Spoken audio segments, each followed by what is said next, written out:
दोस्तों 14 फरवरी Valentine day का दिन प्रेमी प्रेमिकाओं के लिए वो दिन होता है जिस दिन का उनको काफ़ी बेसब्री से इंतज़ार ही नहीं होता है, बल्कि इसी दिन वो सभी अपने प्रेम का इजहार भी करते हैं।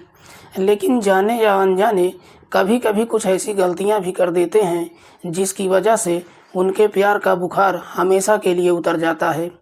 आज की कहानी में भी बिल्कुल ऐसा ही होता है, जिसकी वजह से एक या दो नहीं बल्कि 6 लोग जेल की सलाखों के पीछे पहुंच जाते हैं।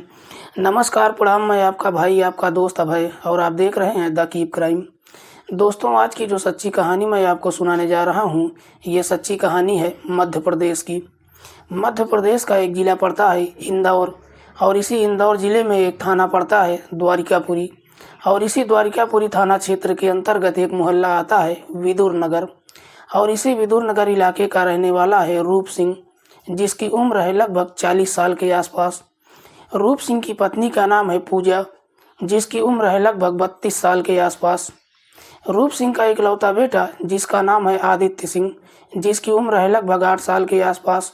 ये बात है 14 फरवरी 2024 की रात के लगभग 9 बजे के आसपास। रूप सिंह की पत्नी अपने जेठ मंजीत सिंह के नंबर पर फ़ोन करती है और अपने जेठ से कहती है कि मेरे पति 2 घंटा पहले घर से कचरा फेंकने के लिए बाहर निकले हैं, लेकिन अभी तक लौटकर वापस घर नहीं आए हैं। आप जरा जाकर देखिए कि वो अभी तक घर क्यों नहीं आए हैं। जैसे ही पूजा मंजीत से इस तरह की बातें कहती है, मंजीत अपने भाई को खोजने के लिए अपने साथ अपने 2 पड़ोसियों को लेकर घर से बाहर निकलता है और अपने इलाके में तमाम जगहों पर जाकर रूप सिंह को तलाश करता है।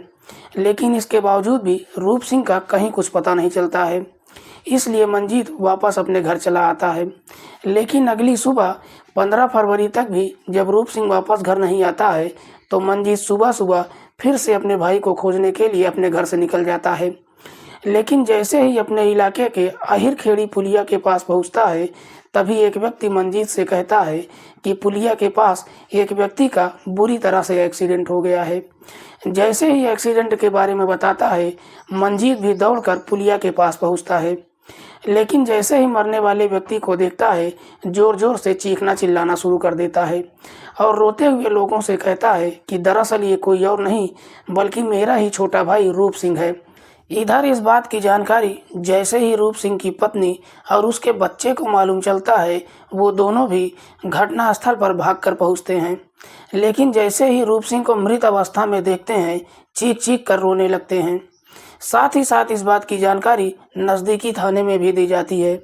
इधर पुलिस को जैसे ही सूचना मिलती है, सूचना मिलते ही पुलिस अपनी टीम के साथ घटनास्थल पर पहुंचती है और सबसे पहले डेड बॉडी को चेक करती है, तो मालूम चलता है कि रूप सिंह के सर पर काफ़ी गहरा घाव मौजूद है। उसके सर में भी काफ़ी धूल मिट्टी जमा हुआ है। रूप सिंह की स्कूटी भी बगल में ही पड़ी हुई है। उसका चप्पल भी बगल में ही मौजूद था। बगल में ही उसका मोबाइल भी बरामद हो जाता है, लेकिन मोबाइल स्विच ऑफ हो गया था। पुलिस ये सारी चीज़ों को बरामद करती है, साथ ही साथ रूप सिंह की डेड बॉडी को अपने कब्जे में लेती है और उसे पोस्टमार्टम के लिए भेज देती है। और रूप सिंह की पत्नी और भाई से कहती है कि शायद रूप सिंह का रात के समय में ही एक्सीडेंट हो गया है।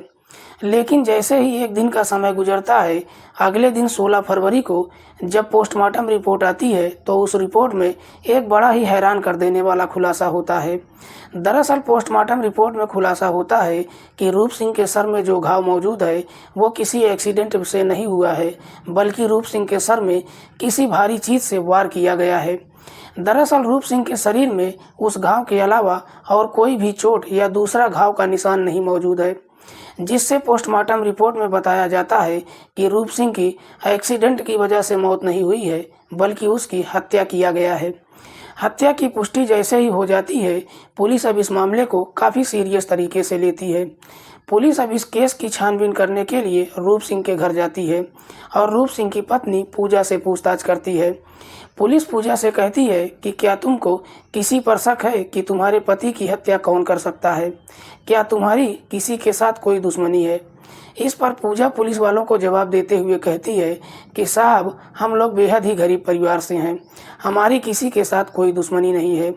लेकिन तभी उसके पड़ोस का रहने वाला एक व्यक्ति कहता है कि नहीं साहब, कुछ दिन पहले ही रूप सिंह का अपनी ज़मीनी विवाद को लेकर अपने घर परिवार के लोगों से काफ़ी झगड़ा तकरार हुआ था।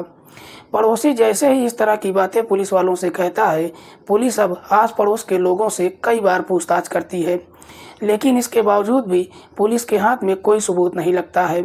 पुलिस फिर से पूजा के घर जाती है और पूजा से पूछताछ करती है कि तुम्हारे पति का एक्सीडेंट नहीं हुआ है बल्कि उसकी हत्या किया गया है, तो फिर तुम्हारे पति की लाश पुलिया के पास कैसे पहुंच गई। जब ये सारी बातें रूप सिंह का 8 साल का बेटा आदित्य सुनता है तो आदित्य पुलिस वालों से कहता है कि साहब, मेरे पिता की रात में ही हत्या कर दिया गया है। लेकिन जैसे ही इस तरह की बातें कहती है, पुलिस को भी अब पूरा भरोसा हो जाता है कि रूप सिंह की हत्या किसी और ने नहीं बल्कि उसके अपनों ने ही किया है। इसीलिए पुलिस अब आखिरकार रूप सिंह की पत्नी पूजा के मोबाइल नंबर का कॉल डिटेल निकालती है। कॉल डिटेल को जब चेक करती है तो मालूम चलता है कि पूजा पिछले 6 महीने से एक नंबर पर लगातार बातचीत करती चली आ रही है। दरअसल घटना वाले दिन भी पूजा ने उसी नंबर पर बातचीत किया था। पुलिस जब उस नंबर का कॉल डिटेल निकालती है तो मालूम चलता है कि वो नंबर किसी शुभम पवार के नाम पर रजिस्टर्ड है। शुभम, जिसकी उम्र है लगभग 22 साल के आसपास, जो राजस्थान का रहने वाला है। दरअसल ये शुभम कोई और नहीं बल्कि रूप सिंह का ही सगा भांजा है। पुलिस को जैसे ही इस तरह का डिटेल मिल जाता है, पुलिस इसी डिटेल के आधार पर रूप सिंह की पत्नी पूजा को अपनी हिरासत में ले लेती है और पुलिस पूजा के सामने जब पूजा के मोबाइल नंबर की कॉल डिटेल रखकर पूजा से सख्ती से पूछताछ करती है। जैसे ही पुलिस अपनी शक्ति दिखाना शुरू करती है, आखिरकार मजबूर होकर पूजा अपनी सच्चाई कबूल कर लेती है। लेकिन पूजा जब इस हत्या की पूरी कहानी बताती है तो वाकई में इसे सुनने के बाद हर कोई हैरान रह जाता है। दरअसल इस कहानी की शुरुआत होती है इस घटना से लगभग 6 महीने पहले। पूजा और रूप सिंह की शादी को हुए 10 साल हो चुका था। पूजा और रूप सिंह ने लव मैरिज से शादी किया था। शादी के बाद पूजा और रूप सिंह काफ़ी खुशहाल तरीके से जीवन व्यतीत करने लगते हैं। जब 4 साल का समय गुजर जाता है, पूजा को एक बेटा भी हो जाता है जिसका नाम आदित्य रखते हैं। लेकिन जैसे जैसे समय गुजरने लगता है, इधर रूप सिंह धीरे धीरे शराब का आदी हो जाता है। इस प्रकार से शराब का आदी हो जाता है कि जब भी शाम के समय अपने घर पहुंचता है तो अक्सर नशे की हालत में ही पहुंचता है, जिसकी वजह से रूप सिंह और पूजा के बीच में अक्सर झगड़ा तकरार शुरू हो जाता है। पूजा अपने पति को काफ़ी समझाने का प्रयास भी करती है, लेकिन इसके बावजूद भी रूप सिंह की आदतों में कोई बदलाव नहीं आता है। पूजा जब भी परेशान होती है तो अपनी परेशानियों को दूर करने के लिए अक्सर अपने भांजे शुभम के नंबर पर फ़ोन करती है और अपनी परेशानियों को शुभम के साथ शेयर करती है। बार बार जब अपने पति की शिकायत करती है तो एक दिन शुभम अपनी मामी से कहता है कि मैं कुछ दिनों के लिए वहीं आ रहा हूँ, मैं भी देखता हूँ कि मेरे सामने मामा कैसे शराब पीते हैं। इसीलिए लगभग 6 महीने पहले शुभम अपने मामा के घर पहुँच जाता है और अपने मामा के साथ ही रहने लगता है। शुभम जब अपने मामा के साथ रहने लगता है, लेकिन इसके बावजूद भी रूप सिंह शराब पीना नहीं छोड़ता है। शुभम भी जब अपने मामा को काफ़ी समझाने का प्रयास करता है, लेकिन इसके बावजूद भी रूप सिंह शराब पीना नहीं छोड़ता है। शुभम भी अपने मामा को काफ़ी समझाने का प्रयास करता है, लेकिन रूप सिंह जब भी रात के समय घर आता है तो नशे की हालत में ही घर आता है। इसीलिए रूप सिंह और पूजा के बीच में अक्सर झगड़े तकरार शुरू हो जाता है। इस वजह से पूजा जब अपने तकलीफ़ों को अपने भांजे शुभम के साथ शेयर करती है, धीरे धीरे पूजा और शुभम एक दूसरे के करीब आ जाते हैं। इतने करीब आ जाते हैं कि आखिरकार ना चाहते हुए भी मामी और भांजे के बीच में प्रेम प्रसंग शुरू हो जाता है। पूजा और शुभम के बीच में जब प्रेम प्रसंग शुरू हो जाता है तो आखिरकार वो समय भी आता है जब ये दोनों लोक लाज शर्म हया की सारी सीमाओं को पार कर जाते हैं और फिर पूजा के घर के अंदर ही दोनों के बीच में अवैध संबंध भी बन जाता है।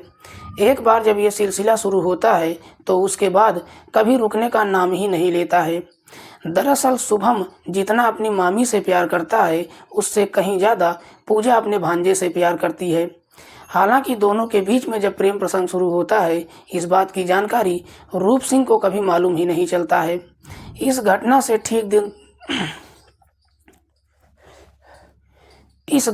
ठीक 2 दिन पहले जब रूप सिंह शाम के समय अपने घर में नशे की हालत में पहुंचता है, तो इसी बात को लेकर रूप सिंह और उसकी पत्नी के बीच में झगड़ा तकरार शुरू हो जाता है। और उस दिन रूप सिंह अपनी पत्नी पूजा की काफ़ी बुरी तरीके से पिटाई भी कर देता है।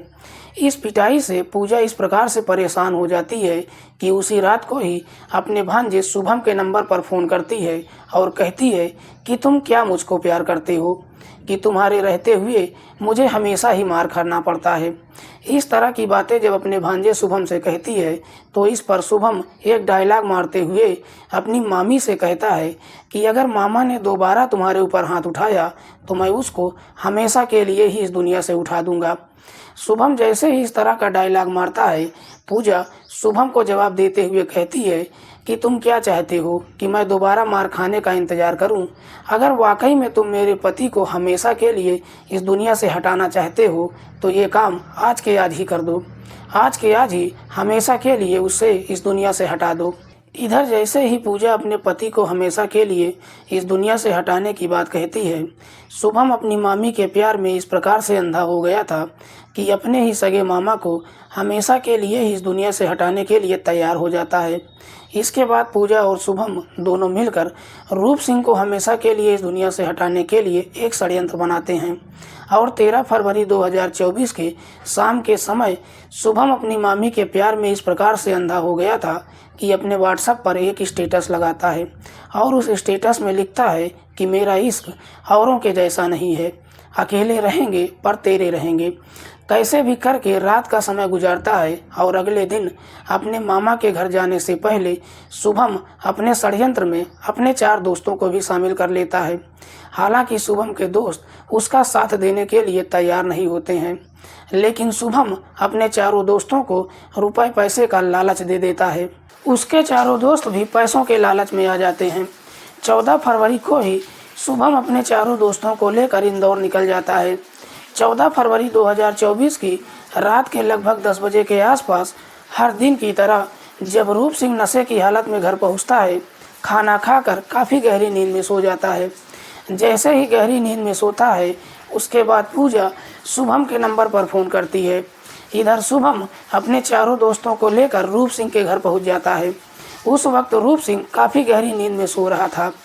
पूजा अपने घर के भीतर से एक पॉलीथीन लेकर आती है और अपने पति के सर में लगा देती है। साथ ही साथ अपने पति के मुंह में एक कपड़ा भी ठूंस देती है, जिसकी वजह से रूप सिंह की आवाज़ बाहर ना जा सके। इसके बाद शुभम एक भारी पत्थर लेकर आता है और रूप सिंह के सर पर काफ़ी ज़ोर से वार कर देता है, जिसकी वजह से घटनास्थल पर ही रूप सिंह की मौत हो जाती है। इसके बाद शुभम और उसके 4 दोस्त पुलिस की आंखों में धूल झोंकने के लिए और अपने आप को बचाने के लिए रूप सिंह की डेड बॉडी को उसी की एक्टिवा स्कूटी पर रखकर एक सुनसान जगह देखकर आहिर खेड़ी पुलिया के पास पहुंच जाते हैं और वहीं रूप सिंह की डेड बॉडी को फेंक देते हैं। काफ़ी देर तक वहीं बैठकर शुभम और उसके 4 दोस्त किसी के ना आने का इंतज़ार भी करते रहते हैं।